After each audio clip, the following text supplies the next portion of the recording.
আমি ব্লেসড আসলে এত ভালোবাসা যে আমি পেয়েছি। কিন্তু আমি একটা জিনিস বলতে চাই যে আমি আইনের উপরে শ্রদ্ধাশীল।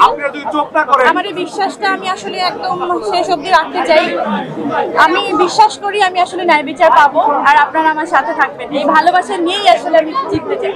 আপনারা সবাই জানেন 4টা বছর আগের ঘটনা। আমি দাঁড়ে দাঁড়ে ঘুরে শেষ পর্যন্ত এই আদালতকেই আসলে আমার মনে হয়েছে যে আমি এখান থেকে ন্যায় বিচার পাবো। আমি এখান থেকে আশাহত চাই না, মানে আশাহত হতে চাই না।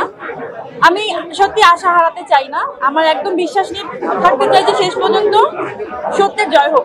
শিয়া বাটার ও ভিটামিন ই সমৃদ্ধ lily glam beauty soap. Lily, always beautiful. আমি যে মামলাটা করেছিলাম তার ঠিক 2.5 বছর পরে উনি পাল্টা একটা মামলা করেন, যে মামলার জন্য আজকে এই যে আমাকে কালকে হচ্ছে গ্রেফতারি পরোয়ানা জারি করা হয়, ওয়ারেন্ট হয় আমার নামে।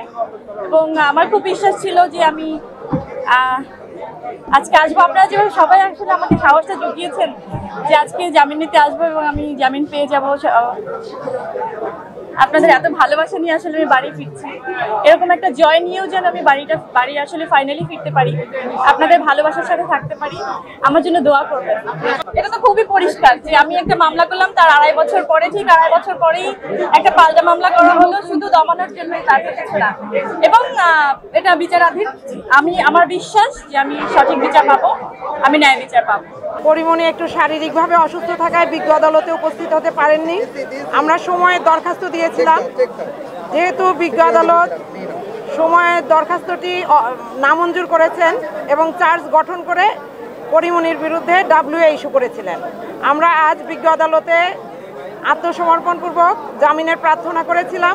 বিজ্ঞ আদালত জামিনের প্রার্থনা মঞ্জুর করেছেন এবং পরিমণি জামিন প্রাপ্ত। এখন না, বিজ্ঞ আদালত কোনো শর্ত দেয়নি, 1000 টাকার বন্ডে জামিন মঞ্জুর হয়েছে। মূলত পরিমণির সাথে যে ঘটনাটি ঘটেছিল আপনারা সবাই জানেন।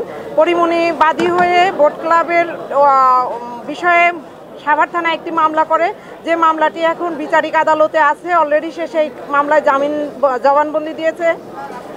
একই বিষয় নিয়ে 1 বছর পর আজকের যে বাদী, যে মামলার বাদী, সে 1 বছর পরে এই মামলাটি দায়ের করে বিজ্ঞ আদালতে এসে, এবং আরও 1 বছর পর 2022 সালে মামলা দায়ের করে। 2023 সালে মামলার প্রতিবেদন আসে।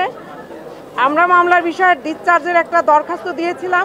বিজ্ঞ আদালত আমাদের সময়ের দরখাস্ত নামঞ্জুর করে চার্জ ফ্রেম করেছেন বিধায় আমরা বিজ্ঞ আদালতে ডিসচার্জের দরখাস্তটি শুনানি করতে পারিনি। তবে আমরা মনে করি যে এই বিষয়ে আরেকটি মামলা চলমান থাকা সঠিক হয়নি বলে আমরা আইনজীবীরা মনে করেছি বলেই দরখাস্ত দিয়েছিলাম। তো যাই হোক, আমরা ট্রায়াল ফেস করব।